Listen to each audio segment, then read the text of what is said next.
So the first segment this evening that we're going to look at is a vocabulary segment, and let's introduce it.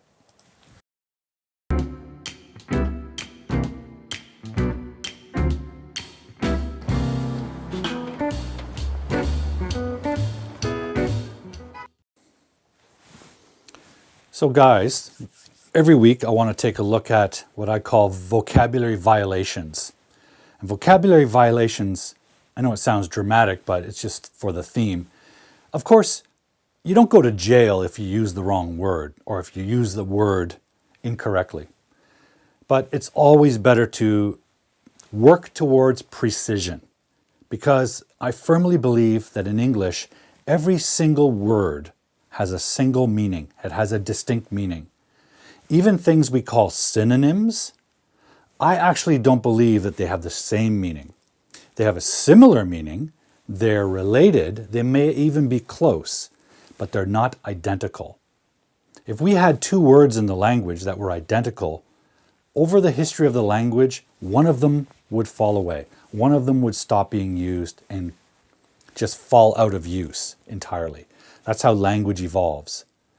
But if we are living in 2024 and we still have two words, I can almost guarantee you that those two words have two different meanings. So, if you want to use English with precision and clarity, it's good to learn the meanings and how distinct they are. So we're going to do this every week. This evening, I would like to take a look at the difference between two words. And the question is, what's the difference between efficient and effective? Efficient and effective. Now, I see a lot of users use the word efficient.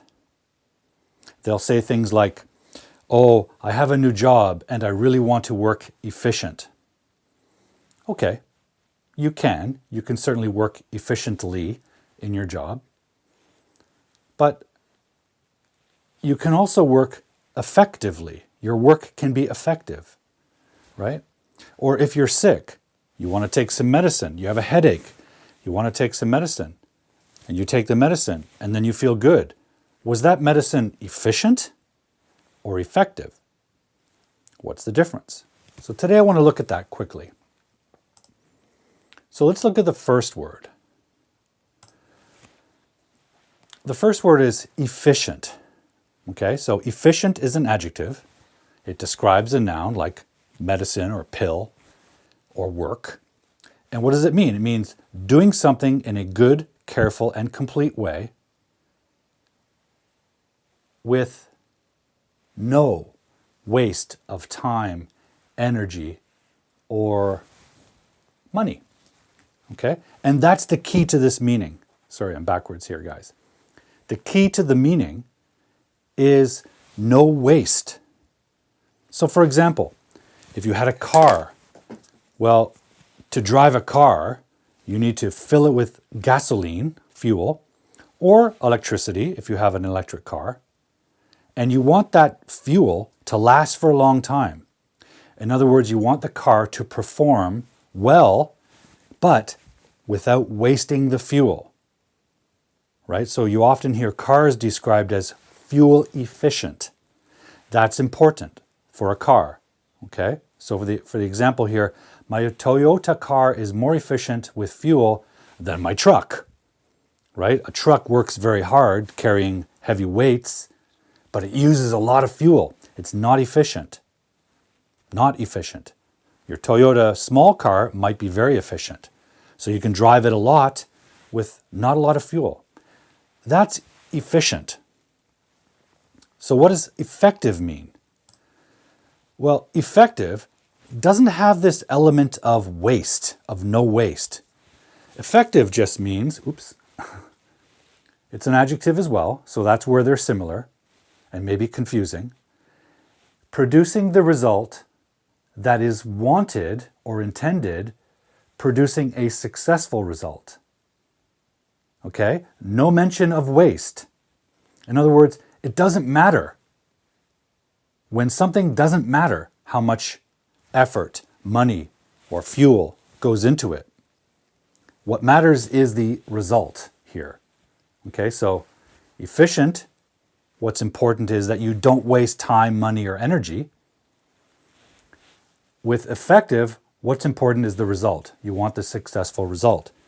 So for example, if I'm sick and I have a headache and I take medicine, I don't care if it's efficient. I want it to be effective. I want it to fix my headache. That's all I care about is the result. I do not care if it's efficient.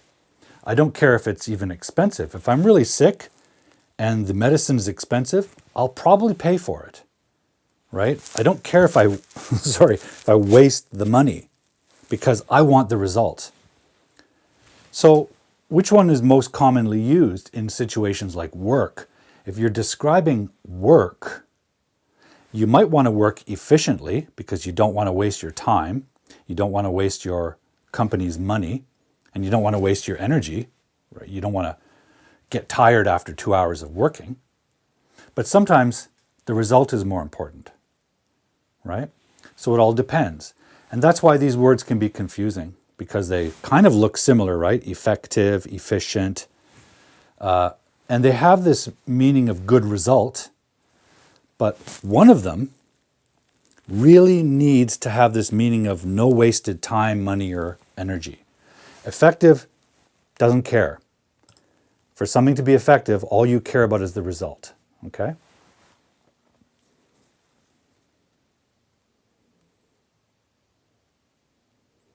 I'm just looking at the comments here. Thank you for your support, Jonas. You're very, very kind.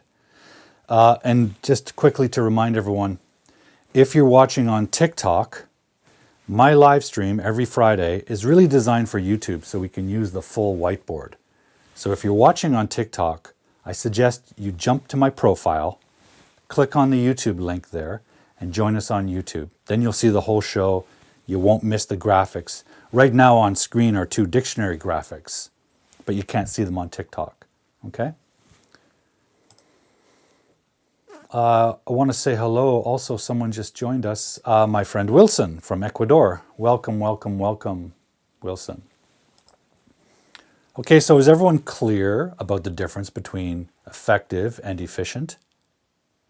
They really are quite different, and it's important to understand the meanings. They're both adjectives, so grammatical correctness, there's no difference. They're both adjectives, right? I could say, she does efficient work. I could say she does effective work. The difference is the meaning.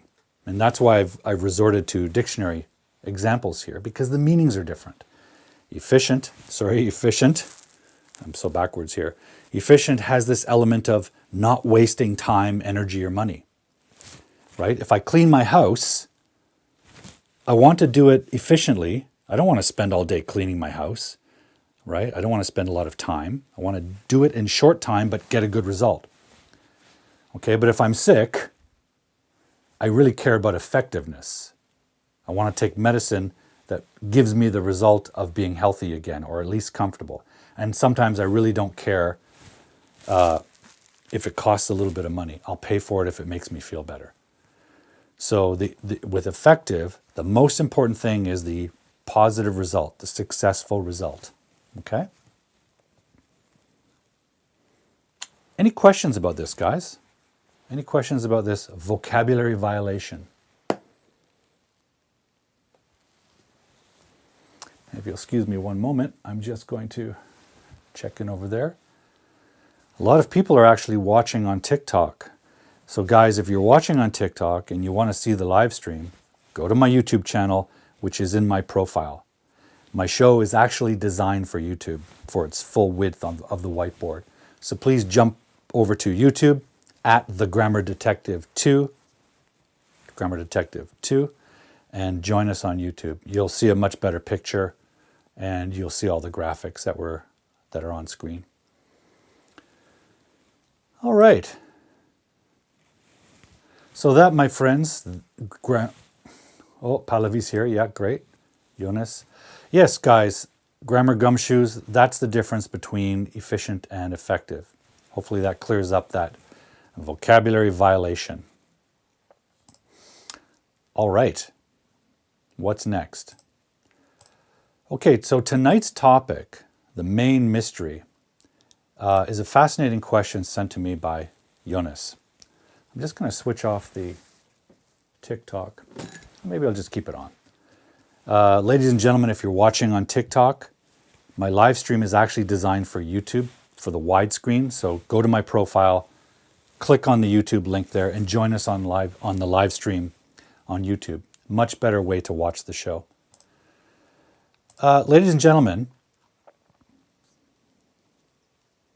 we have a question.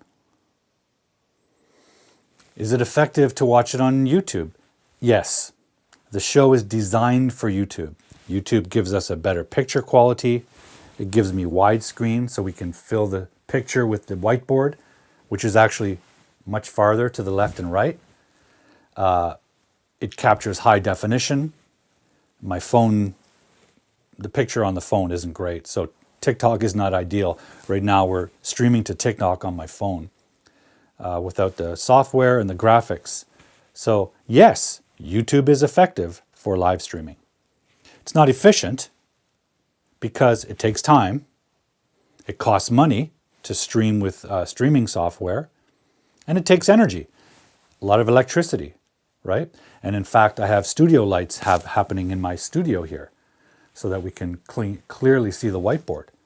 So this live stream is not efficient, not at all. But I hope it's effective because I don't make it to be efficient. I make it to be effective because the goal here is to deliver some educational material to help you guys understand grammar better. Okay, the goal isn't to save money or time or energy. On Fridays, actually, I spend several hours getting ready for this show, preparing it, preparing graphics, preparing my home studio. It takes a lot of time, costs money, makes me tired. I'm an old man, I get tired. So it's not an efficient show, but my dream is that it's effective for you. Okay?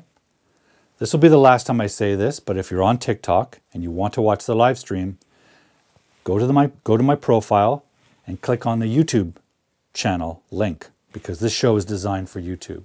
Okay? I'm actually going to switch off the live stream now of TikTok. Okay, let me just clear that. And for those of you on YouTube, thank you for your patience. I've recently posted some video clips on TikTok and a lot of people watched them. So I wanted to make sure we invited them to watch us on YouTube.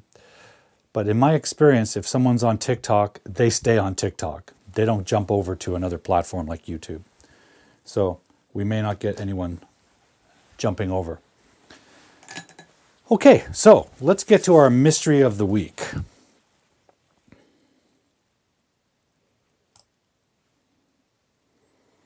I thought it wasn't efficient. Yes, it's not efficient. It's effective, I hope, but it's not efficient, my show. Okay, let's go to our introduction here and we'll get right down to business. Ladies and gentlemen, this is our question of the week. Let's see what it is.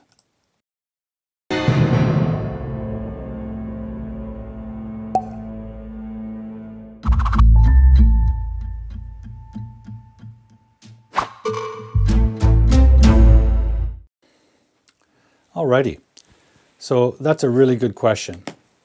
The question is, what comes after the verb in a sentence?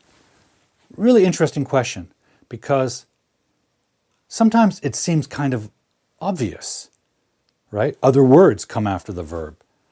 But if you really think about it, and if you've ever tried to make a sentence in English, you know there are a lot of choices after the verb, right? But let's start with the basics. When we make a sentence in English, the basic unit, the building block of a sentence is what we call the clause, right? The clause, not Santa Claus, that's a different clause, but the clause. So what's a clause? A clause is made of two elements. It can have more, but it needs two pieces.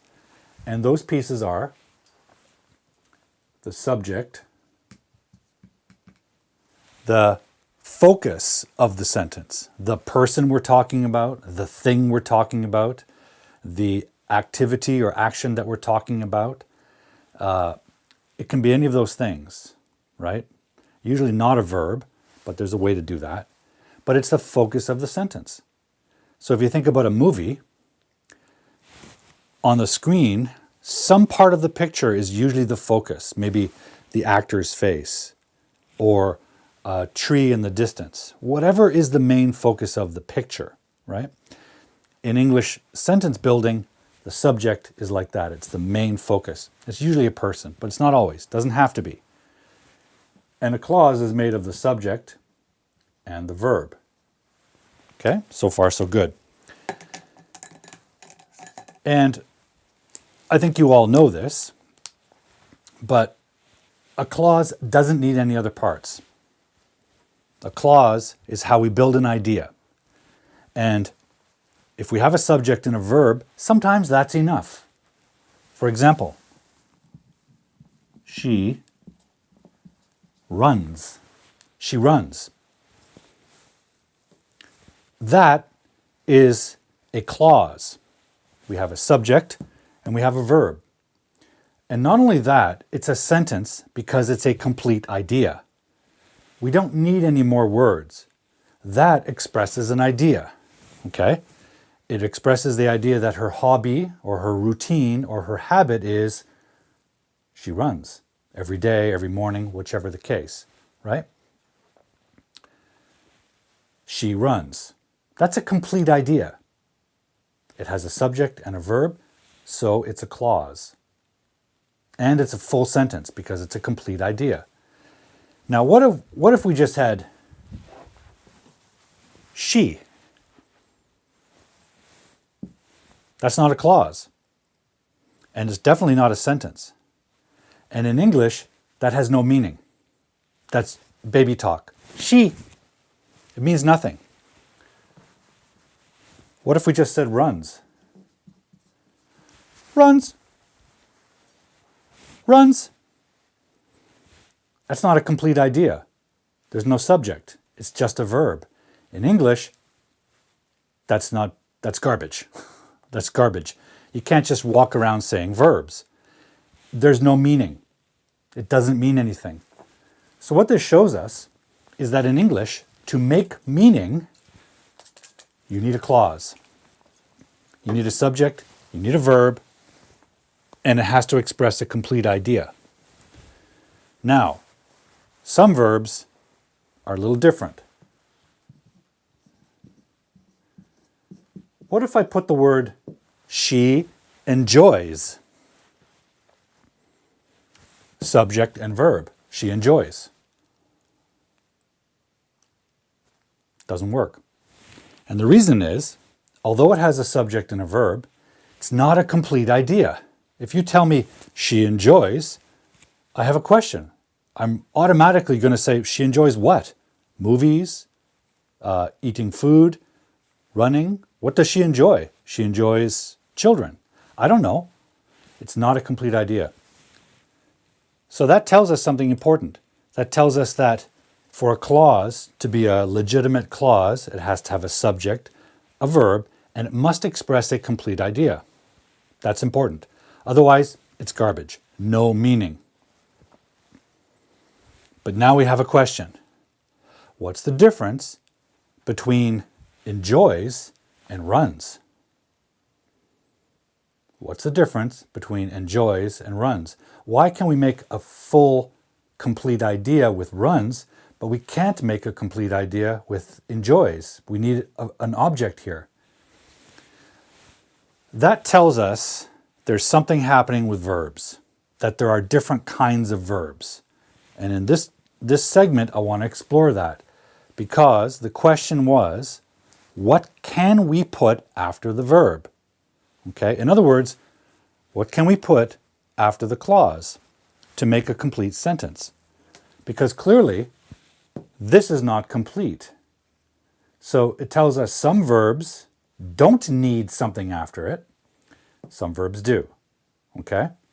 So today I want to look at what can come after the verb. What's possible? What are the different structures that can come after the verb, right? So let's look at that. This tells us that there must be different types of verb, okay? Because runs expressed a complete idea, but enjoys doesn't. So I want to look at the different types of verbs. The first kind I want to look at is the type of verb that enjoys is. So let's use that example. She enjoys. Now, in some languages, maybe that verb doesn't need anything after it. But in English, it needs something after it. And the reason is, this is a transitive verb. Transitive verb. A transitive verb must have a direct object after it. It must have a direct object. Okay? Because of the nature of the verb, the meaning of the verb. In English, that verb means you enjoy something. You have to enjoy something. The same with another verb you know, which is like. She likes. She likes what? You can't just walk around saying, she likes, I like, you like. Makes no sense in English. You have to like something. If you think about it, the reason this is called transitive is because the subject does the action and the action transfers to the object. So there's a transition, transferring the action to an object, right? So for example, she enjoys food. She likes sports, right? These receive the action. The food is enjoyed by her. Sports are liked by her. Okay, this is a transitive verb. It must have an object, and the object has to be a noun. So we can say direct object noun, but it has to be a noun form, which means it can be a single noun like this, food or sports. It can be a gerund noun like running. We've talked about gerunds a lot on this show in the past, and it's important to note. By the way, I'm just going to take my hat off. It's getting a little hot in here. This is no longer a verb. It's only a verb when you have the be verb with it, like am running. I am running right now. When you have just this form, it's a gerund. And a gerund acts as a noun. Okay? So we can have a legitimate noun, food or sports. We can have a gerund noun. We could even have a noun clause, right? With a subject and a verb. For example, she likes that you play sports. So a noun clause has its own subject and verb, so it's a clause, but it acts as the object, right? And this is like a fact. That you play sports is a fact, and she likes that fact. Okay, take a look at that. She likes that you play sports. She likes running. She likes sports. She likes food. Okay? We must have a direct object after a transitive verb. We can't have things going in the middle here. This is like a sacred partnership. They must come, one must come right after the other. So you can't, for example, put prepositions here. If you have a verb, transitive verb, the next word must be the object. Now you can have an article like the food, the sports which something, a specific noun. The, and, those are fine, but you cannot have a preposition here because that would separate the object from the verb. Okay?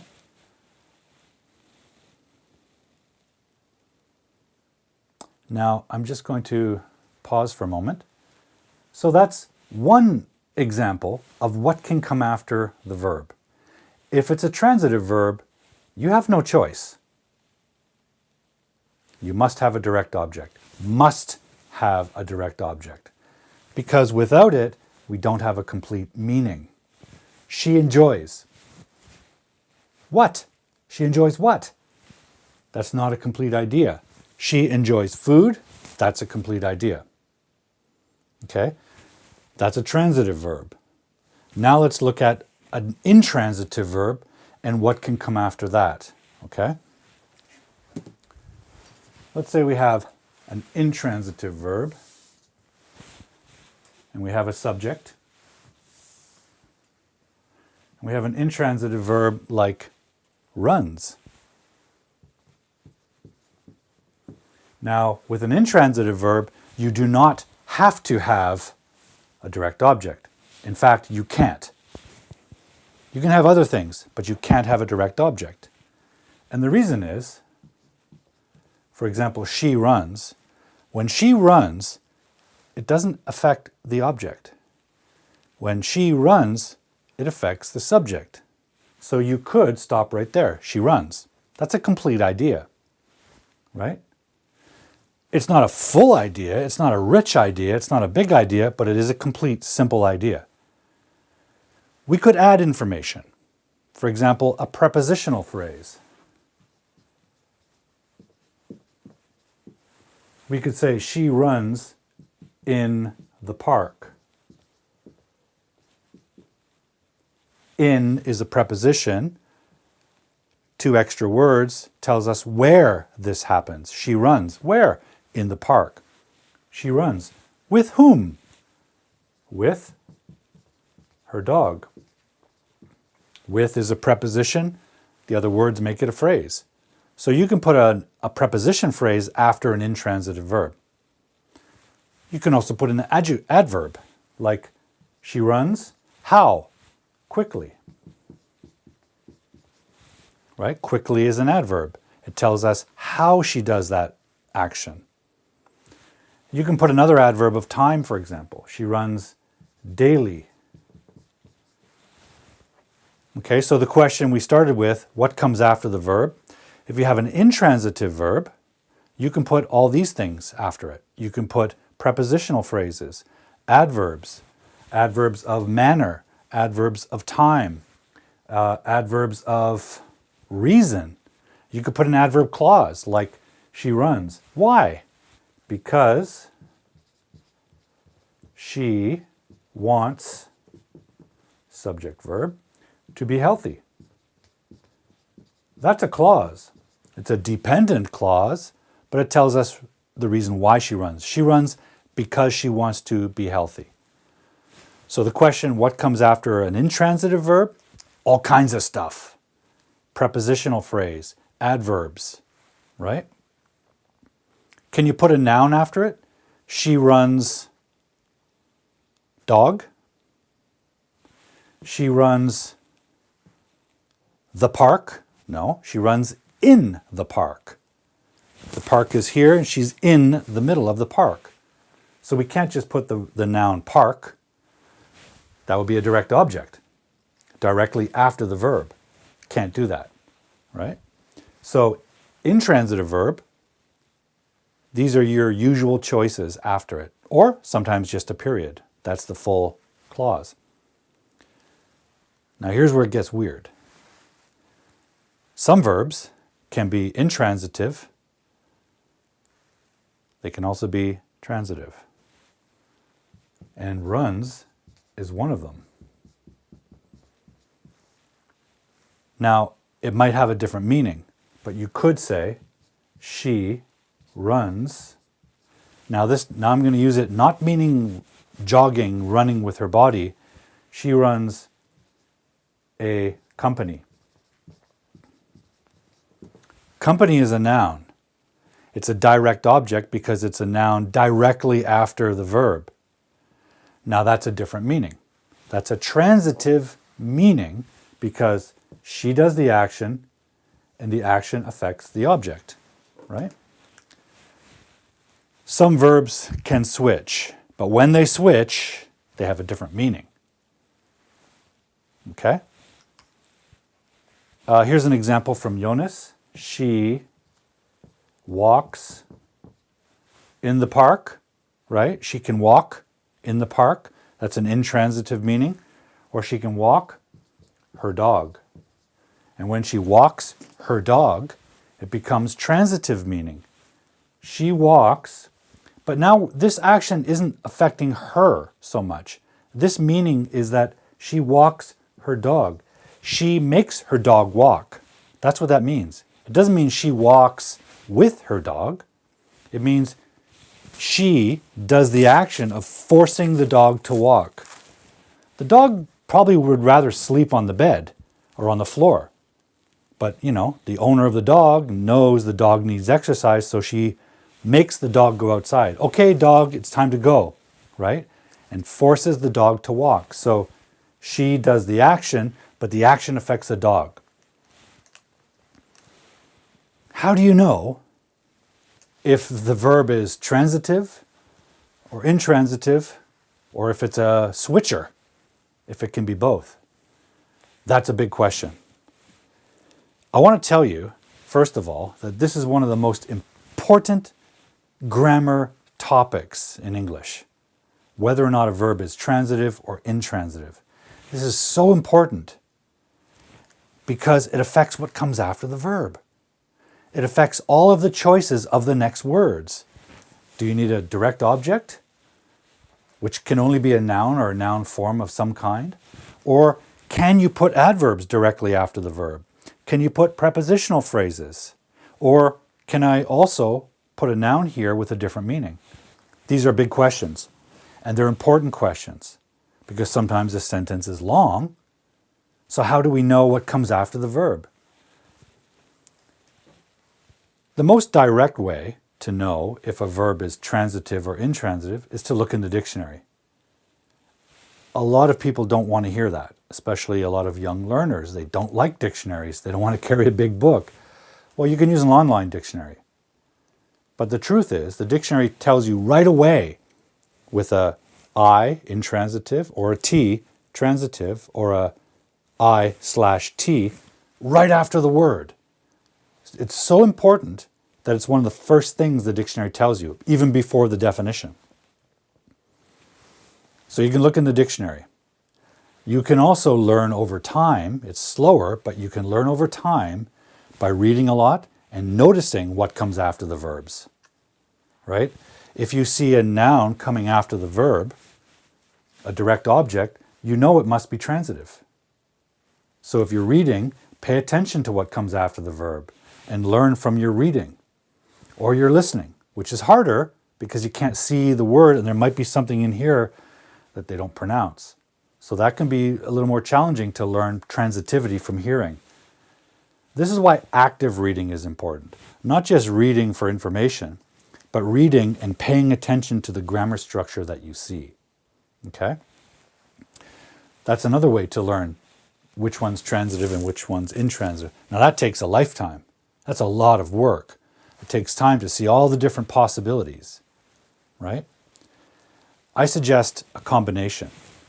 When you're writing something and you have the time, you're taking the time to write it, check whether it's transitive or intransitive. When you're learning a new piece of vocabulary, when you're learning new vocabulary words, and you learn a verb, don't only check the definition. You need to learn more than the meaning of a verb. You need to learn if it's transitive or intransitive. It's very important. So, a lot of my students and a lot of learners love to learn new vocabulary, but oftentimes they only focus on the meaning. And they don't focus on the word form. What part of speech is it? Is it a verb, a noun, an adjective, an adverb? You need to learn that too.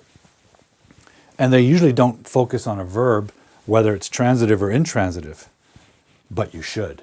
It's important. Now, I'm just going to erase this because we have more to talk about here.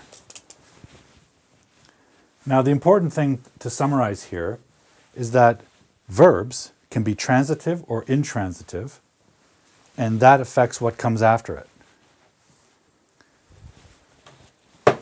But there are other kinds of verbs. So let's stay with our idea of the clause, because that really is where everything starts. And if you don't have a clause, you have no meaning. You have nonsense. And we said the clause has a subject and a verb. And we said the verb could be transitive or it could be intransitive. And that affects what comes after it. But everyone out there knows that there are another group of verbs that work a little differently, right? For example, the verb be.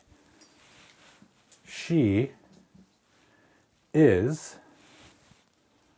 Now we know that the be verb is a little bit different, right? When we make questions, we just switch. For example, if I say she is a teacher, that's a statement. And if we want to make a question, we just switch it around. We just say, is she a teacher? And then we put our question mark. But if we had an action verb like she plays, if she plays soccer, is our statement. To make a question, we need the auxiliary verb. Does she play soccer? And there's no switching here. Here we have what we call inversion, switching the position, but here we don't switch the position. She plays, she play, right? So we can see, and many of you know this already, the be verb is a little different. And it should be. It's a powerful idea. Be expresses existence. What is existence, right? Scholars and philosophers throughout history have been wondering, what does it mean to be, to exist? Hamlet famously said in Shakespeare's play, to be or not to be? That is the question. Okay, so the be verb is a little different. And the be verb is another kind of verb that gives us different choices about what comes after the verb. And the be verb belongs to another category of verb called copula. Copula, or connecting verbs. And these can connect different things after them. So what are the copulas? Well, be verb, for sure, it's the most common. But there are more like seems, feels, appears. Okay? You can see the pattern here. These are like sensory verbs, right? I see another one here, looks, right? These are sensory verbs, right? They express the idea of the five senses. We can see something, so it appears, it feels to our touch, it sounds, right? It seems, meaning our evaluation, okay? But the question again tonight is, what comes after these? There's a few choices. There are a few choices. So let's go back to our example. She, let's say, she is a teacher. Well, clearly teacher is a noun. So we could have a noun, she, copula, noun. But we could also say she seems happy. I'm not sure, but when I look at her smile and her laughter, she seems happy. What kind of word is happy? Happy is an adjective. Okay? She appears. She appears to be a teacher. There's an example. She appears to be a teacher. I see her in front of the class writing on the whiteboard. She seems to be a teacher. I'm not sure. I don't know her name. I haven't met her yet. But she seems to be a teacher. Here we have the infinitive verb. So clearly, after a copular verb or copula, we can put the infinitive verb. She seems to enjoy pizza. And you can usually have a noun after the infinitive verb, right? So there are some possibilities here. What about adverbs? She looks quickly. That's a little strange. Unless, now the word looks has two meanings. One is the meaning of appears. In my assessment, in my observation, she looks in a way that appears to be a teacher. She looks like a teacher. She looks happy. But we could use the different meaning, which is she looks, like moves her head and uses her eyes to look at something. She looks at the door. She looks at the viewer. In that case, it's an action verb, and you can do that quickly. So that's possible. But if it's an action verb, it's not a copula. So it doesn't really fit this group. Okay? So adverbs modify action verbs, not copulas, right? I can't say I am quickly. That makes no sense. I am quickly. I can use quick, the adjective. I am quick. That works, but not quickly. So no adverbs. What does that leave us with? Nouns, adjectives, infinitive verbs.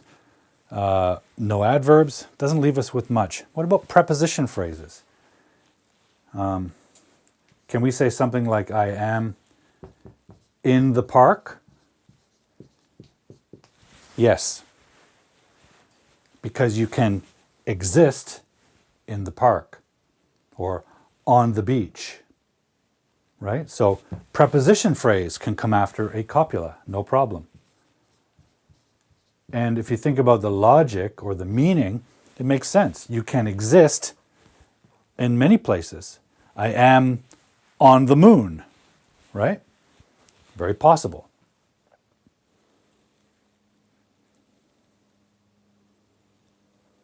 Okay, so now we know that after a copula, we have several choices that can come after that.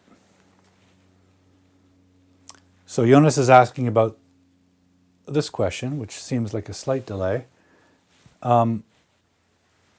Yes, to describe other normal verbs. By normal verbs, I want you to understand that, Jonas, as action verbs. Am, appears, feels, looks, these are not actions. The subject doesn't do these actions, right? The subject's not doing these actions. The viewer is. When I say I am, watch this. Is this an action? I am. There's no action. I'm alive, so the be verb expresses my existence. But that's not really an action. Okay, so no adverbs. It tells us adverbs describe action verbs, not copulas. The function of a copula is to connect these words. Connect. Copula are connecting words. They're not actions. Okay, that makes them a little bit different. So far, so good. Now, let's review this.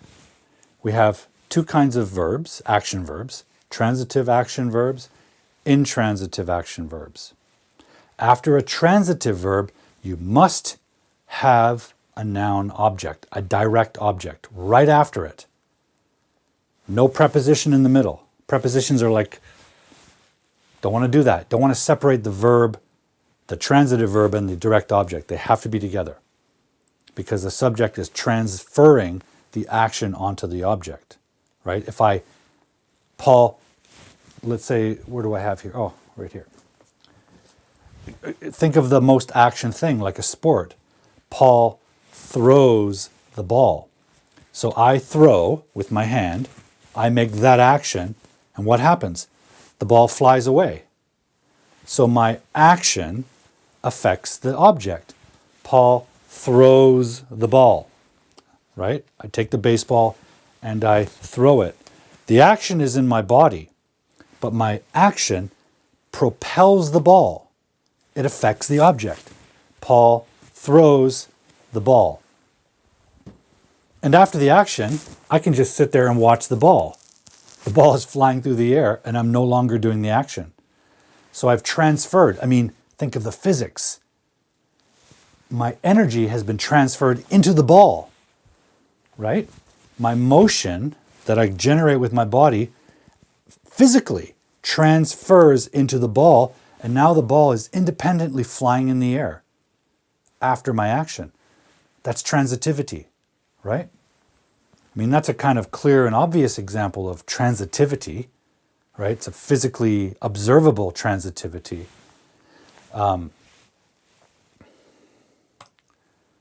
But they all work like that. So Suwon is asking, she looked away. So that is a different, that's not the copular meaning of looked. That's the action meaning. Unfortunately, and it causes confusion, the verb look has both a copular meaning and an action meaning. When you think of the action, think of like looking, right? Looking with your eyes, moving your head, moving your eyes to see something. That's not what we're doing here. When I say she looks happy, I'm observing her.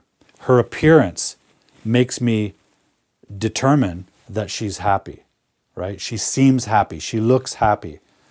It doesn't mean she is looking, right?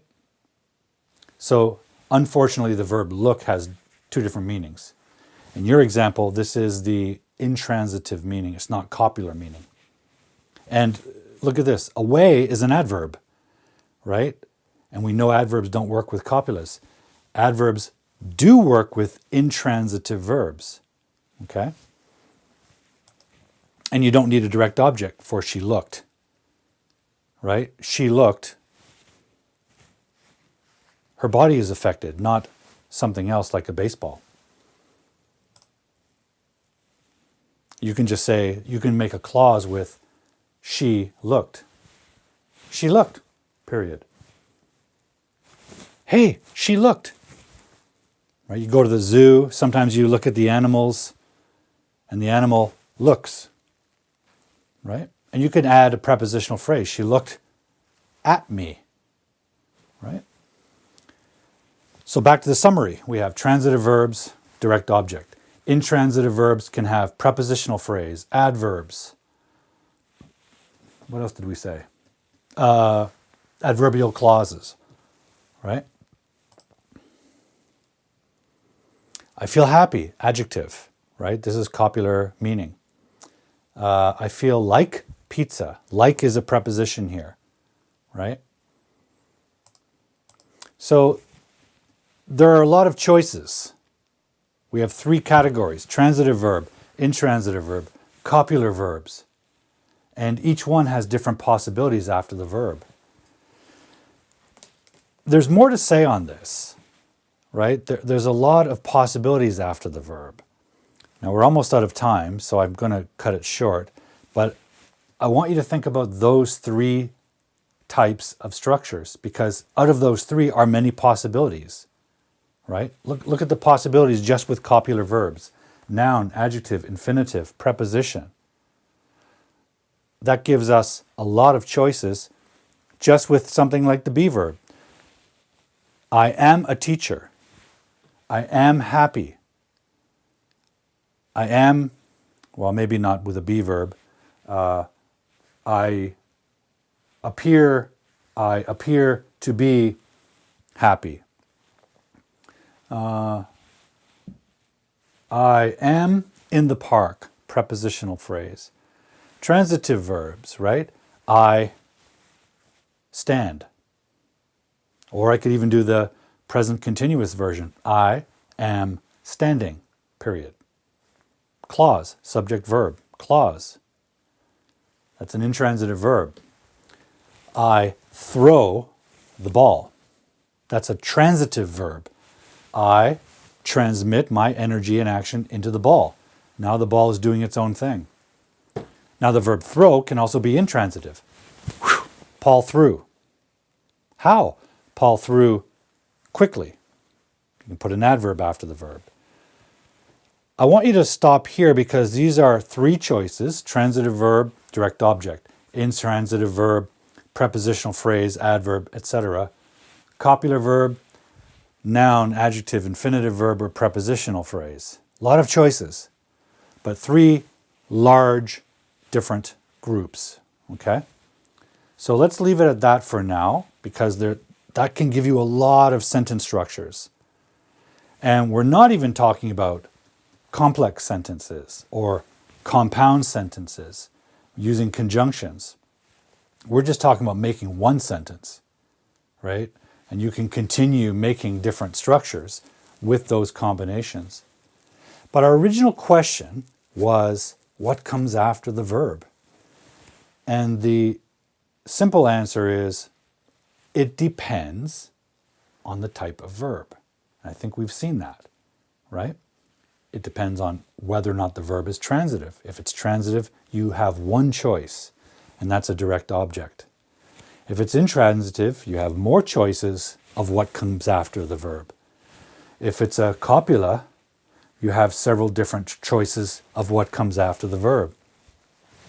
So the question, what can come after the verb, goes back to the other question is, what kind of verb is it? And I guarantee you, some of you have never thought about verbs that way. You may have been taught that verbs are all one category. Verb. It's not enough. We have to think about verbs as being three types: transitive, intransitive, or copular, right? And within that group, we can even have switchers, transitive or intransitive verbs with different meanings. That's a better way to start thinking about verbs. So now that we've talked about it, what I'd like to see is when you study and you learn vocabulary and you learn verbs, find out if it's transitive or intransitive, or if it's a copular verb or a copula, whatever you want to call it. Some textbooks just call them connector verbs, okay, or linking verbs. Transitivity is such an important topic that on my YouTube channel, my web series, English Weirdness, we actually made a double episode. So 1 hour. Each episode is 30 minutes. We have part 1 and part 2 of an episode devoted to transitivity and showing you all the different structures and patterns that transitivity can produce. It's such an important topic. We needed 2 episodes to explain it all. So take a look at that on the YouTube channel. Okay, I think the episode is called Aya Moves the Big City. And you'll see a picture of a woman named Aya on the cover. Okay? Well, that's about all the time we have, ladies and gentlemen. So I hope that helped. And for those of you who joined us from TikTok, thank you. And hopefully you can subscribe to the channel, because YouTube is still the best place to watch this. Now, we stream to a bunch of different places like Facebook, LinkedIn, Twitch, Twitter. LiveSpace is a new one that I like. But YouTube remains the best image quality, the best comment access, and most people use YouTube quite freely. So if you want to watch the show in the future, scan the QR code right now with your phone and go to the channel and subscribe. And if you missed part of this episode, of course, the recording will be posted later on YouTube in full and also in highlight clips. Okay? So I want to say goodnight to everyone. And thank you very much for joining us. Wilson, thank you. Suwan, thank you. Pallavi, hopefully you're still awake. Jonas, thank you very much for the wonderful questions. Yes, adverbs. Let's see, we have a question here.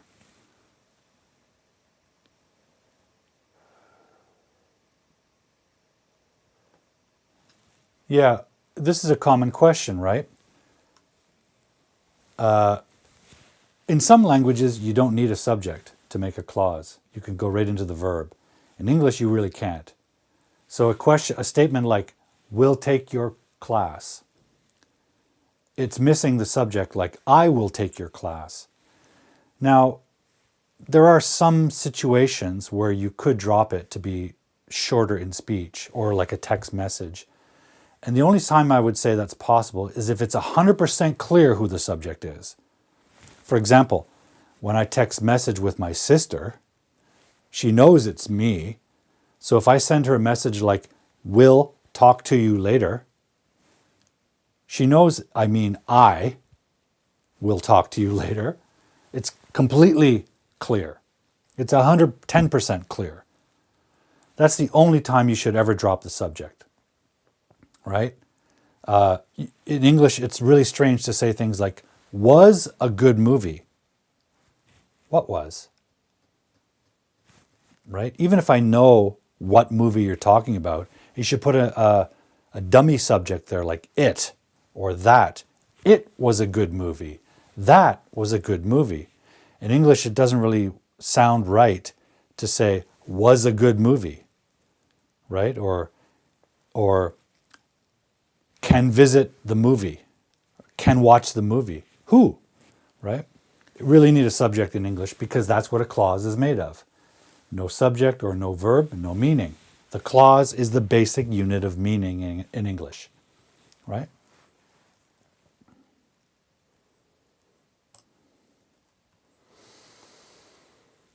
Okay, so this was a question Jonas asked me before. I think I don't have time to explain it fully. I apologize, Jonas, but we can take a quick look at it. You have to promise not to tell anyone. Okay, let's quickly take a look at this. What kind of verb is promise in this sentence?